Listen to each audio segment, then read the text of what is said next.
aquesta taula rodona sobre els serveis especialitzats de suport a les víctimes a partir de la normativa europea, responsabilitat de la societat i de les institucions. Aquesta sessió està organitzada pels Estudis de Dret i Ciència Política de la Universitat Oberta de Catalunya y por la Sociedad Catalana de Victimología. Bien, este acto tiene por objeto debatir si el modelo de atención a la víctima en España, en Cataluña, se adecúan a la normativa europea, en concreto la Directiva de 25 de octubre de 2012, teniendo en cuenta que se ha presentado un proyecto de ley de estatuto jurídico de la víctima. Para debatir sobre todas estas cuestiones contamos con la participación de tres expertos de reconocido prestigio en el ámbito de la criminología, de la victimología.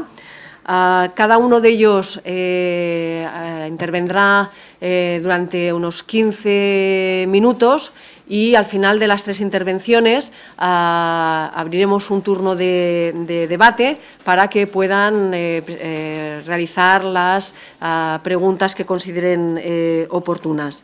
Este acto lo difundiremos vía streaming para todas aquellas personas que no han podido acompañarnos esta tarde.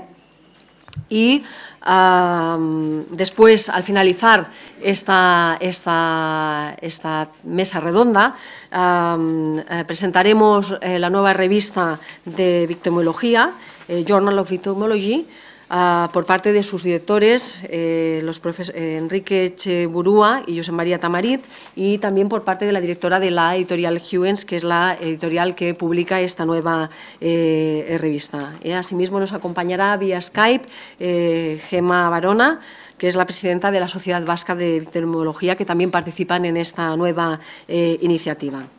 Bien, pues para comenzar ya este acto nos acompañan Enrique Echeburúa, Odriozola, Mar Ceroni Riera y José María Tamarit Sumaya. Siguiendo el orden de intervención previsto, comenzaría Enrique Echeburúa. Él es catedrático de Personalidad, Evaluación y Tratamiento Psicológico de la Universidad del País Vasco. Ha sido presidente de la Sociedad Vasca de Victimología y es un académico con una trayectoria bien definida y reconocida, y cuenta con diversas publicaciones en el ámbito de la victimología, la delincuencia sexual, la violencia en la pareja y otros temas destacados en materia de criminología. Cuando quieras, Enrique. Muy bien. Bueno, vamos a ver. Bueno, para hablar de la asistencia o de las oficinas de asistencia a la víctima, es importante hablar, en primer lugar, de la Ley de Asistencia a la Víctima, de donde derivan, por así decirlo, las oficinas de atención o de asistencia a la víctima. Esta Ley de Asistencia a la Víctima, la Ley 35/1995, tiene como objetivo fundamentalmente intentar resarcir a las víctimas de los delitos violentos y contra la libertad sexual, pues que eran por aquel entonces las grandes olvidadas, por así decirlo, de la regulación penal. Bueno, un aspecto importante es que en esta ley no se habla de indemnizaciones que implicarían, por así decirlo, el reconocimiento de un cierto grado de responsabilidad del Estado por no haber sabido garantizar la integridad de las víctimas, sino de ayudas. Digo que es un aspecto distinto. En todo caso, en lo que se refiere o lo que se centra en esta ley es el que alude a las ayudas económicas a las víctimas de delitos violentos y víctimas de delitos sexuales, y también a la asistencia psicológica de estas últimas, pero curiosamente de las víctimas de delitos sexuales, no de delitos violentos en particular, ¿no? Esta ayuda se condiciona a que la víctima haya presentado una denuncia, y la atención psicológica inicial que requieren realmente estas víctimas se centra inicialmente en las oficinas de asistencia a la víctima, que emergen en el marco de esta ley, como he dicho, y que canalizan las primeras necesidades de las víctimas. Se marca en la ley que esta asistencia inicial tiene un máximo de 20 entrevistas para llevar a cabo con las víctimas.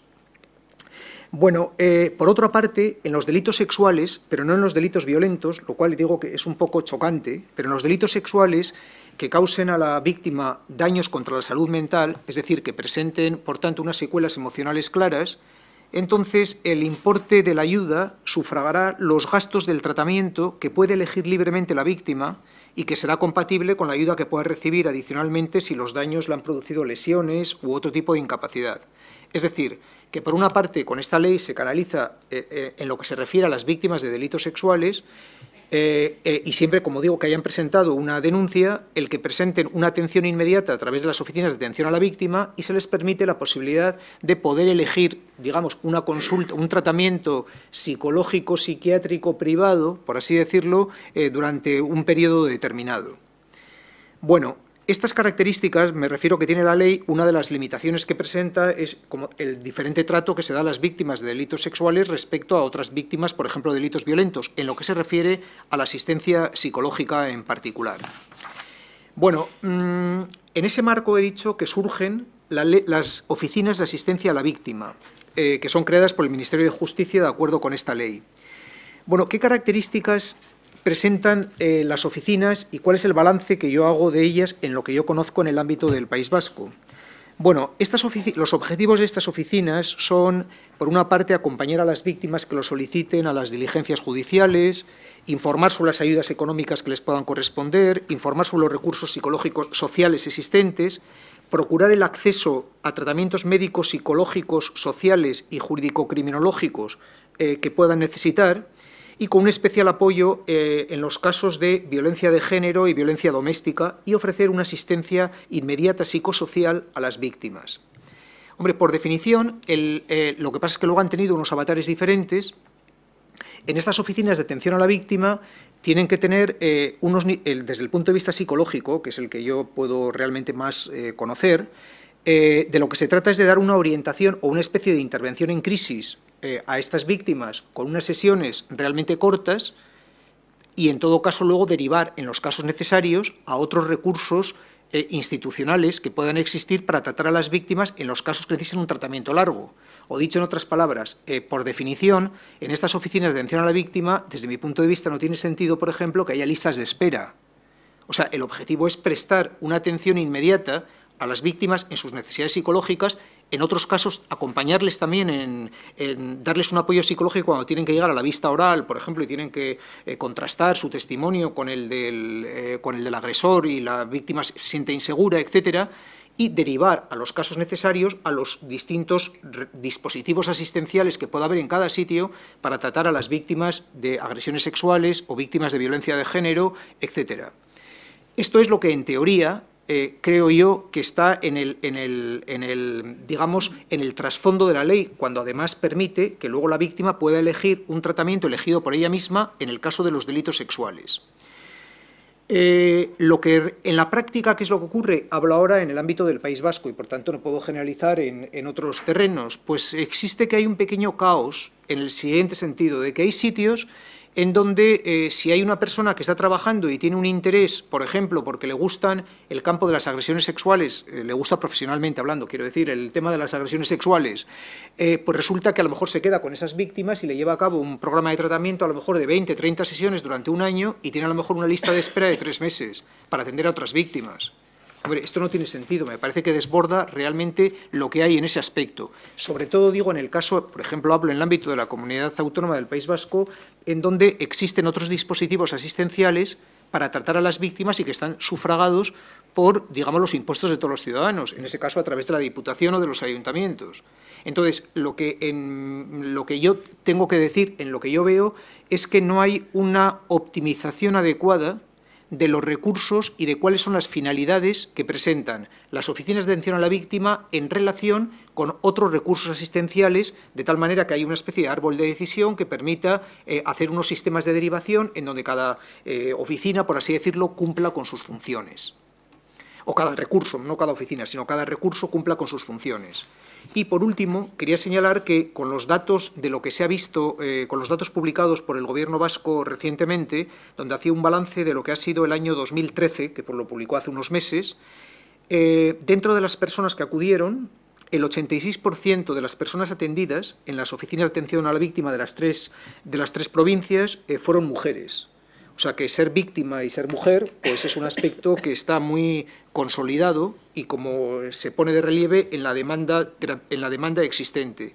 Y respecto a los tipos de delitos existentes, el 51%, es decir, la mitad, eran víctimas de violencia de género, las que acudían a este servicio, y delitos de tipo general, donde se incluían delitos sexuales, delitos violentos, por ejemplo, personas que habían sufrido un atraco violento y que habían quedado afectadas psicológicamente por ese tipo de situación, fueron el 34,1%. Estos eran los principales casos, pero debo decir que en el aspecto de la violencia de género, en las 3 provincias de la comunidad autónoma existen recursos asistenciales financiados por la propia Diputación que ofertan un tratamiento gratuito. El nivel de conexión entre unos y otros centros, eso no está conseguido, digamos, a fecha de hoy, por así decirlo. Y, bueno, pues en definitiva, lo que debía plantear es que, desde mi punto de vista, los dos aspectos que a mí me llaman la atención como cuestiones pendientes para el futuro son que, por una parte, no acabo de entender por qué se da una prioridad, por ejemplo, a las víctimas de agresiones sexuales respecto a otro tipo de víctimas, por ejemplo, de delitos violentos, aparte de las víctimas de terrorismo, etcétera, que tienen otro canal, por así decirlo, especial.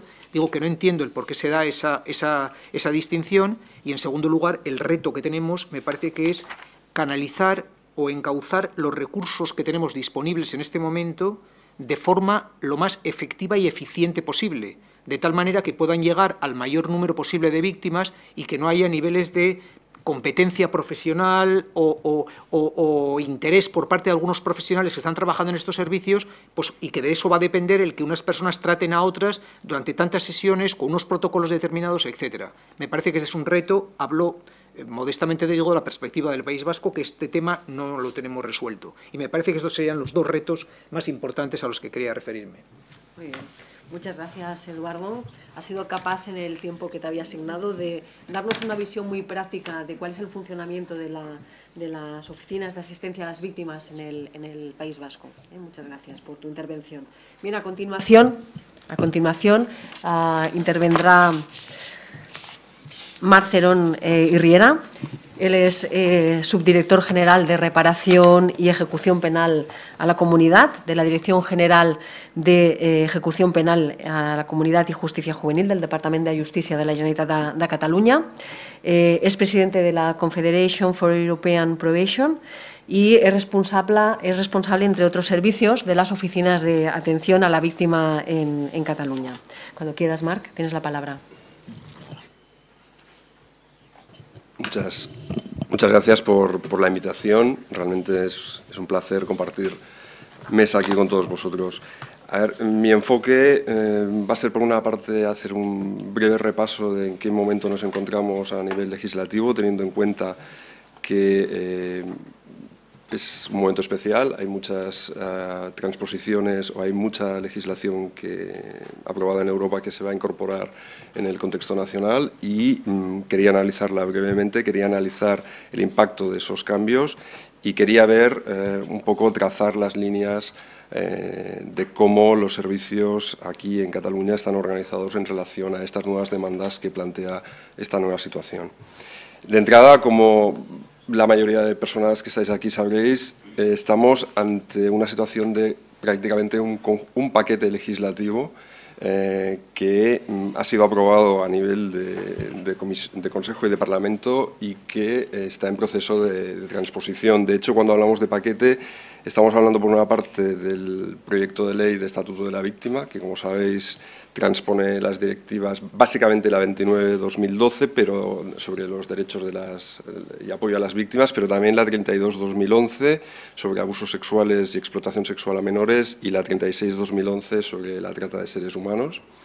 Y sabéis que recientemente el Congreso de los Diputados ha aprobado la Ley 23/2014, por la que se transpone la Directiva 99/2011 en relación a la Orden Europea de Protección a las Víctimas. Y sabéis, además, que el Estado español ha ratificado el Convenio de Estambul del Consejo de Europa, que hace también referencia a buenas prácticas en relación al trato de las víctimas, especialmente las de violencia de género y doméstica. Por lo tanto, tenemos en un momento determinado que converge todo un paquete legislativo muy importante que va a tener una incidencia muy significativa en la forma de trabajar en las tareas y en la misión.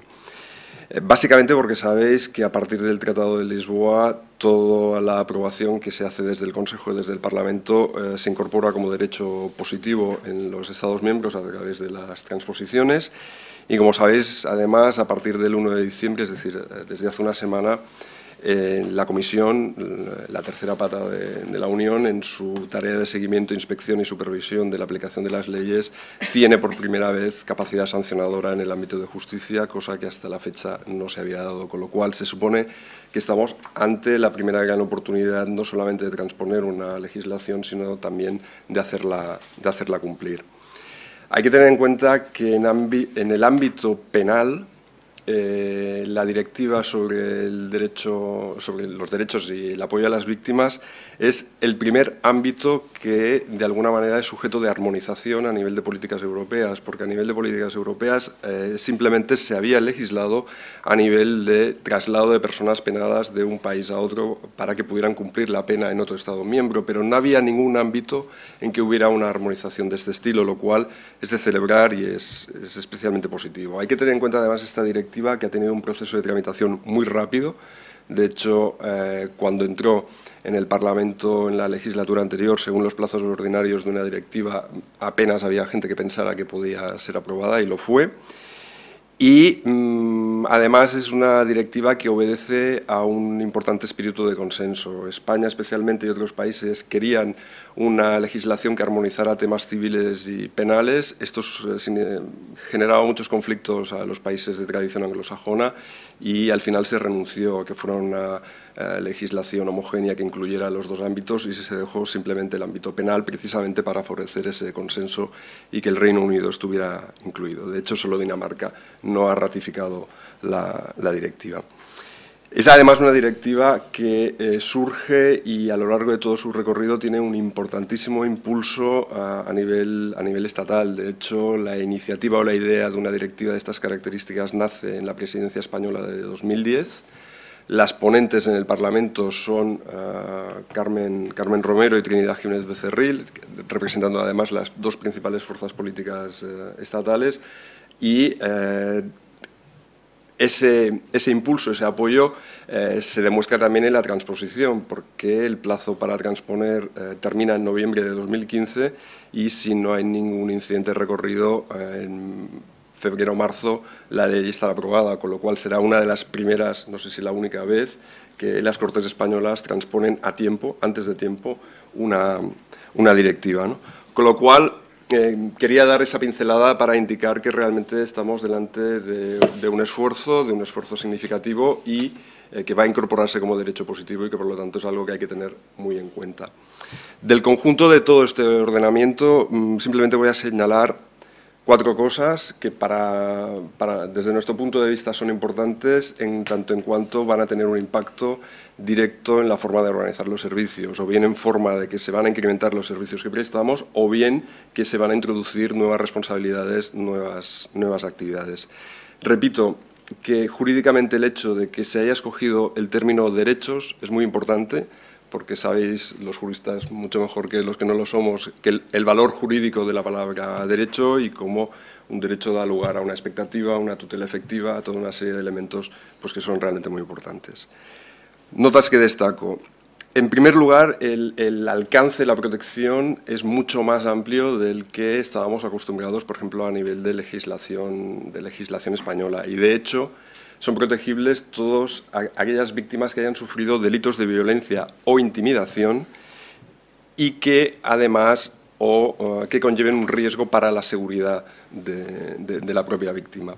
El legislador no ha optado por hacer un listado, aunque hay quien ha hecho listados paralelos de qué tipo de delitos se hace referencia, pero tenemos que tener en cuenta que va a contar muy y mucho la percepción que tenga la propia víctima respecto a estos elementos que ha marcado el legislador, con lo cual se opta desde el principio por una definición amplia en cuanto a la tipología delictiva.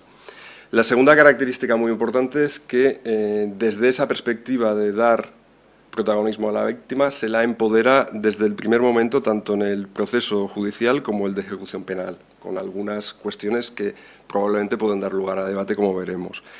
De entrada, es la propia víctima quien solicita ser informada.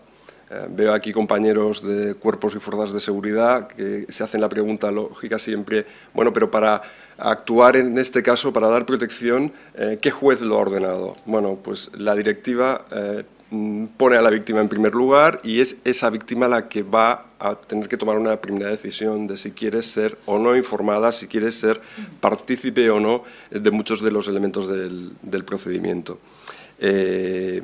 Ahí la directiva habla de una información vía correo electrónico.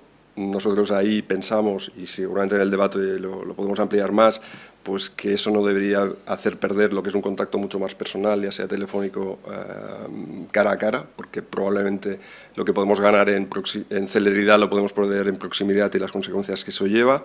E incluso la directiva plantea un tema a debatir, probablemente no en 15 minutos, que es la participación de la víctima en el propio proceso de ejecución penal, la posibilidad de presentar recurso ante decisiones del juez de vigilancia penitenciaria y la posibilidad incluso de pedir que se impongan determinadas condiciones en el disfrute de la libertad condicional, lo cual, ya digo, da lugar a un debate amplísimo, pero está ahí y es algo que quiero destacar.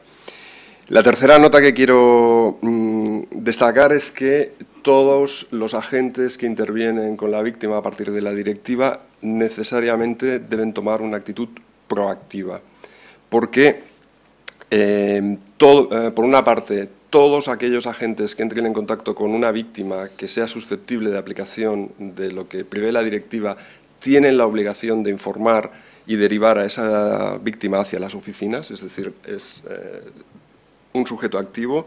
Y, en segundo lugar, hay que contactar con la víctima para hacerle el ofrecimiento del disfrute de sus derechos. No hay que presuponer que porque la ley existe, la víctima conoce sus derechos y, por tanto, si los ejerce y si no los ejerce, lo hace a partir del pleno conocimiento, sino que hay que garantizar y hay que ser proactivo a la hora de informar de que esos derechos existen, le asisten y que, por lo tanto, debe tomar una decisión en relación a ellos. En cuarto lugar, quiero destacar, voy muy rápido, pero quiero incidir en los aspectos más que me parecen más relevantes. Hay un impacto muy considerable en la cartera de servicios. ¿Por qué? Porque se considera que el acceso a los servicios a los cuales tienen derechos las víctimas son públicos y gratuitos, por lo tanto se plantea el principio de universalidad en relación a esos servicios. Se amplía el rango de quién puede ser considerada una víctima. Antes veíamos la ampliación del rango vía delitos, ahora lo vemos vía protagonismo, por decirlo de alguna manera, de tal manera que en algunos casos, en determinados casos, por ejemplo en el caso de fallecimiento, pasa a ser víctima directa el descendiente o ascendiente incluso en primera línea, y hay una especial relevancia a la hora de considerar víctimas a los hijos en los casos de violencia de género y violencia doméstica. Esta era una de las reivindicaciones históricas que los que estemos trabajando más o menos en este campo conocemos. Los servicios de justicia gratuita pasan de ser servicios sobre los que se informa, servicios sobre los que se tramita directamente. Es un ejemplo de proactividad, es decir, no simplemente se dice, mire, usted tiene derecho a, sino que le vamos a ayudar y vamos con usted a tramitar esto. Y un elemento que, desde luego, desde el punto de vista organizativo genera sus dificultades es que se plantea que las medidas de protección sean ejercidas por la misma persona y a poder ser del mismo sexo, con lo cual se establezca una relación de continuidad, tutoría, mentoría, llamémoslo como queramos, pero realzando la importancia de que se establezca ese enganche, no sé si terapéutico, pero sí por lo menos profesional, que permita en todos esos procesos de toma de decisiones que a veces son muy delicados, que no haya cambios de profesionales que conlleven una pérdida de confianza, de empoderamiento, etcétera, etcétera. Y además se insiste en que sea del mismo sexo. Se insiste muchísimo en las características de las medidas de protección en relación a los espacios, a las declaraciones protegidas, etcétera, muchas de las cosas que ya están en este momento, pero que se generalizan a más tipos de víctimas y devienen un derecho, una obligación.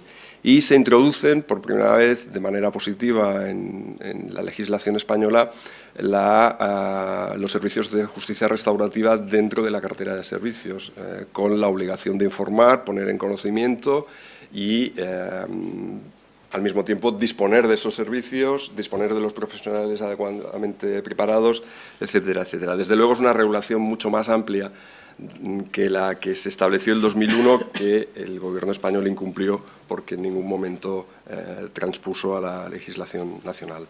2 minutos y acabo. ¿Cómo va a impactar esto en los actuales servicios? Pues de manera muy importante.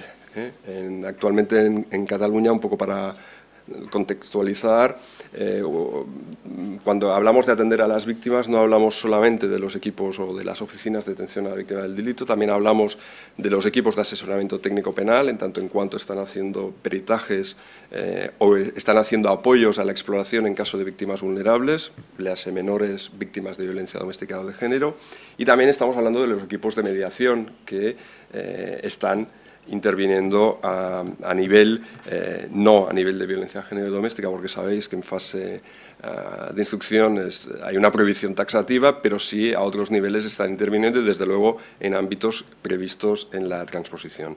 Y por supuesto, todo esto que estamos hablando a nivel de adultos se da y desde mucho tiempo y con un contexto legal que lo favorece muchísimo más en el ámbito de justicia juvenil, con la característica bastante diferenciada respecto a cualquier otro territorio del Estado, que todo se da bajo el mismo paraguas de la misma unidad administrativa, que además es la responsable de la ejecución penal, con lo cual ahí entramos en un elemento de misión y vocación muy desde el principio. Muy en resumen, si hacemos un gran bloque, nosotros lo que hemos hecho hasta ahora para intentar prepararnos es estudiar la proposición de ley y valorar impactos cualitativos y cuantitativos.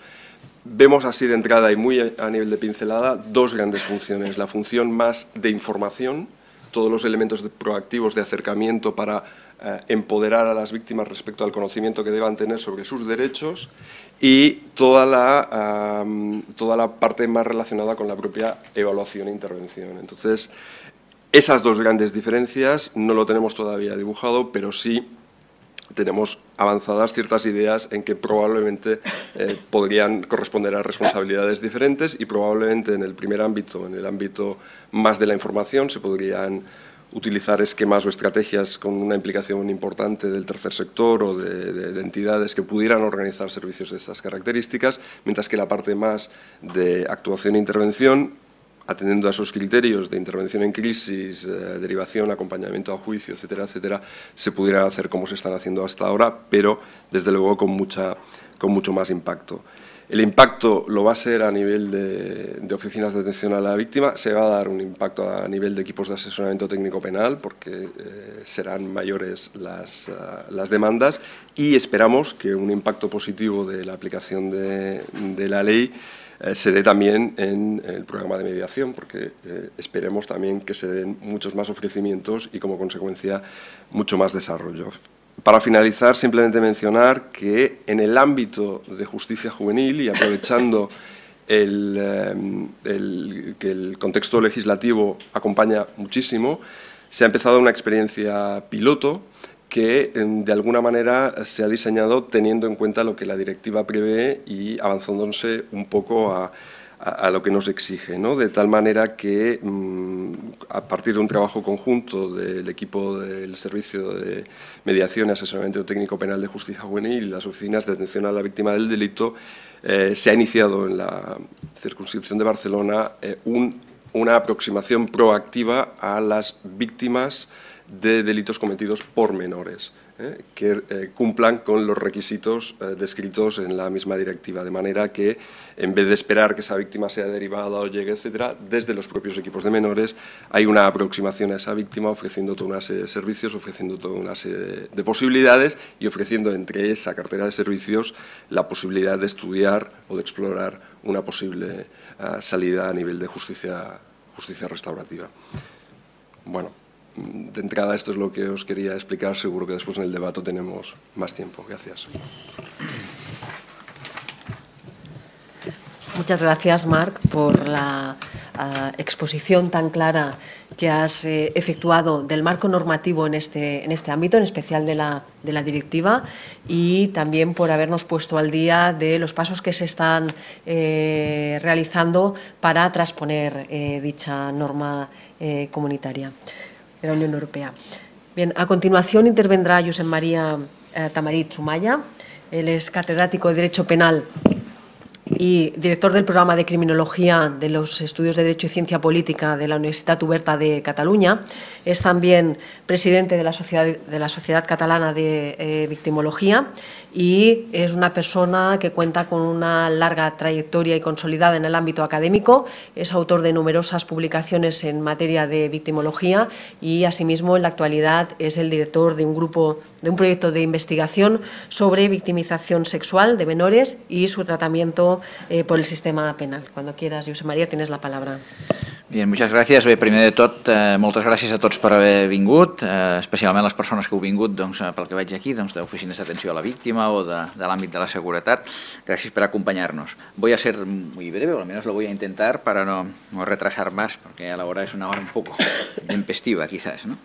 Bueno, el tema es larguísimo y, por lo tanto, hay que cortarse necesariamente y limitarse a algunas cosas importantes, ¿no? Bien, la aparición de la directiva es una ocasión, yo creo que una ocasión relevante, válida, para pensar cosas, ¿no? Para hacer balance de lo que tenemos y un poco pues para pensar hacia dónde queremos ir, pensando también hacia dónde podemos ir, ¿no? Pero eso es una decisión que implica a mucha gente, ¿no? Y que implica pues a decisiones de asignación de recursos por parte de los poderes públicos, por ejemplo, modelo de gestión, etcétera, ¿no? Lo que tenemos en el momento es una directiva de octubre de 2012, un proyecto de ley que entró en el Parlamento español en septiembre de este año, que está ahora en fase de enmiendas y parece que va a seguir adelante, nunca se puede decir, pero a diferencia de otros proyectos de ley, este parece que hay un impulso detrás y hay gente pues, que está interesada en que presiona al gobierno para que esa iniciativa vaya adelante, por lo tanto hay que contar con que va a ir adelante. El proyecto debe hacer frente a muchas cosas, ¿no? Voy a señalar solo dos que son, diría, dos singularidades españolas, ¿no? Una es el modelo de la acusación particular. No hay ningún otro Estado de la Unión Europea en el cual exista un derecho absoluto por parte de la víctima, de cualquier perjudicado por el delito, a participar en el proceso penal, o sea, constituirse en parte en el proceso penal hasta el punto de solicitar la pena para el acusado, ¿no? Eso es un caso único. Entonces, claro, el problema que plantea ahí la directiva de España, parece que el prelegislador de eso no se ha enterado o ha preferido no darse por enterado, es que la directiva exige a los Estados que en aquellos casos en los cuales la víctima pueda participar en el proceso penal, eso debe pasar por la gratuidad, ¿eh? Entonces, claro, aquí España tiene dos posibilidades. Una es decir que la acusación particular es gratuita en todos los casos, o cambiar de modelo, lo cual supone pues, irse muy atrás, porque todavía hay mucha gente autocomplaciente respecto a que el modelo de la acusación particular pues, es, valga la redundancia, modélico. Hay quien cree pues, que aquí hemos sido los inventores de los derechos de las víctimas porque tenemos la acusación particular. Porque, una cosa es la acusación particular y otra cosa es la cultura de los derechos de las víctimas. Bien, ese es un tema en que no voy a entrar, porque pero es una patata caliente que en teoría está ahí encima de la mesa. Otra cosa es que se quiera ver o no. La otra cuestión, la otra singularidad española, quizás aquí no tan singular o no tan llamativa, pero sí es una diferencia, es el modelo de servicios de asistencia a las víctimas, ¿no? La mayor parte de países, sobre todo en los países del norte de Europa, se optó en su día porque los servicios especializados de atención a las víctimas pues, se atendieran básicamente por parte de organizaciones no gubernamentales, distintas diferencias importantes entre unos países y en otros, que ahora no vienen al caso, en algunos casos con mayor financiación pública, en algunos casos con menos. Aquí se optó en el año 95 por el modelo de lo que aquí ya se ha llamado, se ha comentado, las oficinas de asistencia a las víctimas, ¿no? Que se introdujo en una ley que se refería solo a las víctimas de delitos violentos y contra la libertad sexual. Por tanto, hay esa limitación de entrada a la que aludía el compañero Enrique Echeburúa, ¿no? A partir de ahí, en el año 2004, hay un cambio importante de panorama, porque la Ley de Violencia de Género pone en manos de esas oficinas atender a esta clase de víctimas, ¿no? Y eso ha generado pues una situación en la que estas víctimas, en que estas oficinas pues no son capaces de prestar servicios a todos los colectivos de víctimas, ¿no? O sea, prestan servicios, y no cuestiono en ningún caso que se presten bien, a una parte, ¿no?, de las víctimas, por las mismas limitaciones de origen y porque no hemos sido capaces, pues, por cuestiones presupuestarias, por cuestiones de modelo, por lo que sea, de superar las barreras con las que nacieron estas oficinas, ¿no?, hasta el momento. Entonces, los datos que destacaba Enrique Echeburúa son datos que son bastante los de Cataluña también, O sea, la mayor parte de víctimas atendidas son víctimas de delitos de violencia de género, y en una gran mayor parte, más del 80%, mujeres, ¿no? En el año 2010 hicimos un estudio que aquí pusimos de manifiesto que los datos son más o menos los mismos, ¿no? Entonces, claro, eso pone de manifiesto que hay una bolsa de victimización constituida por la mayor parte de víctimas que no son atendidas, no porque no quieran ser atendidas, no porque las oficinas no quieran encargarse de ellas, sino por una cuestión de limitación estructural del modelo o de la dotación de medios. Para abundar en esa idea de la limitación, y se ha visto eso no como crítica, sino como invitación a pensar cómo superar las barreras, no tanto a como crítica a lo que tenemos, sino como pensar en lo que podemos tener de más, ¿no? Pondría el dato de la encuesta europea de victimización del año 2005, en el que España aparece en la cola de Europa en cuanto a número de víctimas atendidas por servicios especializados, ¿no? Y eso creo que alguna relación tiene, ¿no?, con el modelo. Quizás es un dato que es parcial, que habría que... hay pocos datos más, de hecho, comparativos. No hay una encuesta europea de victimización hecha después de 2005 como para poder ver si esto se repite, pero bueno, son datos que más o menos apuntan en esta dirección, ¿no? Entonces yo creo que el proyecto de ley debería plantearse el gran reto que supone pues ir un poco más allá, ¿no? Y el ir un poco más allá pues puede pasar por muchas cosas, no necesariamente por replantear de raíz el modelo, pero yo sí creo que al menos debería darse el paso para crear otros modelos complementarios, al menos, al de las oficinas. No digo necesariamente pues, que haya que cambiar de raíz el modelo, pero sí al menos pensar en servicios complementarios y de qué forma de colaboración y complementariedad puede hallarse entre estos otros servicios y la Administración. Y para poner solo un ejemplo, y ya que estamos aquí en un acto pues, que hemos coorganizado desde la Sociedad Catalana de Victimología, pues si quisiera simplemente pues, destacar que nosotros hemos querido hacer una propuesta en este tema con la creación de un servicio de atención online y telefónico a víctimas que hemos presentado al Departamento de Justicia y hemos hablado con Marc Cerón y nos han apoyado en este proyecto, que es un proyecto de largo alcance en que estamos buscando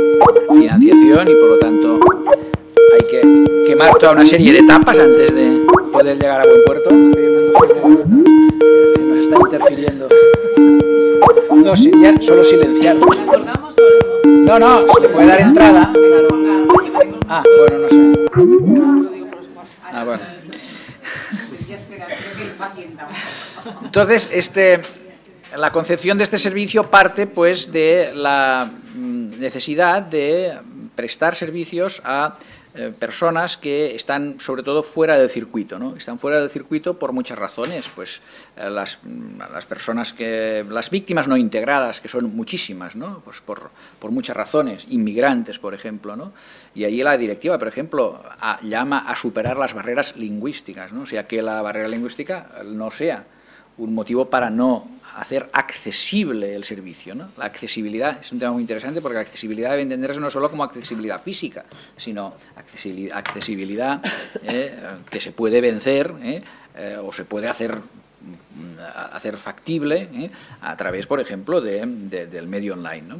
Población adolescente, muy importante. Ahí es donde el tema del online pensamos que podía ser una gran oportunidad, porque esa gente está claro que no van a acudir a oficinas que están ubicadas físicamente en juzgados, en lugares que suenan, pues es otro mundo para ellos. Los adolescentes van a ir a un juzgado a buscar ayuda para si han sufrido algún tema de victimización, de violencia, de ciberacoso, etcétera, etcétera, etcétera. Pues cabe pensar que la ayuda se la debemos hacer accesible, que es lo que pide la directiva, por otra vía, ¿no? Y ahí es lo del online. Ancianos, ahí pensábamos lo del telefónico quizás, ¿no? Más que lo del online. Otras personas no integradas, que decía lo de los inmigrantes, el tema de la barrera lingüística es muy importante, y por eso los países donde tienen más desarrollado un modelo de accesibilidad para colectivos de personas extranjeras, pues asisten en varios idiomas, ¿no? Las víctimas de delitos de odio, por ejemplo, en que también normalmente hay un problema, pues en primer lugar, de que se sientan víctimas del hecho, en segundo lugar, de que se atrevan a comunicar, de que se atrevan a buscar ayuda, ¿no? Entonces ahí también pues, podemos prestar una atención a estas víctimas por esa vía, ¿no? Bien, todo eso nos obliga a pensar qué sinergias y complementariedades podríamos encontrar entre unos servicios pensados más desde la lógica de la administración pública, funcionarial, con la participación de otros actores sociales, organizaciones no gubernamentales. Y por otra parte, otra alternativa que se plantea en la directiva es la alternativa entre profesional y voluntario, que se da lugar a las dos posibilidades, ¿no? Este es un país en que había tradicionalmente más, estaba más orientado a lo profesional, a diferencia de países del norte de Europa, algunos países en los cuales el voluntariado tenía un papel muy importante aquí, pero creo que estamos en un cambio de etapa. Yo creo que muy positivo en muchos aspectos. Yo creo que el voluntariado, no sé, quizás yo aquí en Cataluña yo veo que está teniendo de unos años hacia aquí pues un auge muy importante, ¿no? Y tenemos gente pues muy formada, profesionales que incluso pues como aportación voluntaria dicen estar dispuestos a colaborar en cosas como por ejemplo lo que comentábamos anteriormente de los CERCLES, ¿no? Los círculos de apoyo a agresores sexuales, ¿no? También cabe suponer que habría personas dispuestas a colaborar en servicios de atención a víctimas, ¿no? Como voluntarios en colaboración con profesionales, ¿no? Bien, yo creo que el reto sería encontrar un tipo de servicio que por lo tanto a un coste asumible, por el hecho de hacerse pues no desde un espacio físico, pudiera superar estas barreras, ¿no? Otra barrera, por ejemplo, ¿no? La barrera del tiempo, O sea, tenemos hasta ahora barreras de tiempo y de espacio, Hemos dicho las del espacio, ¿no? Pero las del tiempo es muy importante, claro. Un servicio pues que se presta desde la administración, pues es muy difícil que pues pase de lo que sería un estricto horario de atención al público, cuando nos encontramos que la mayor parte de delitos pues no tienen lugar de 8 a 3 de lunes a viernes, sino que tienen lugar normalmente en otra franja horaria, ¿no? Entonces, claro, la accesibilidad supone eso, o sea, hacerse próximo al lugar donde la víctima se encuentra. Bien, este es un reto que creo que es importante y que aquí no podemos más que esbozar un poco o dar algunas pinceladas y, por lo tanto, invito a que si alguien quiere hacer aportaciones positivas al mismo en forma de ideas, pues que lo pueda hacer también aquí. Muchas gracias.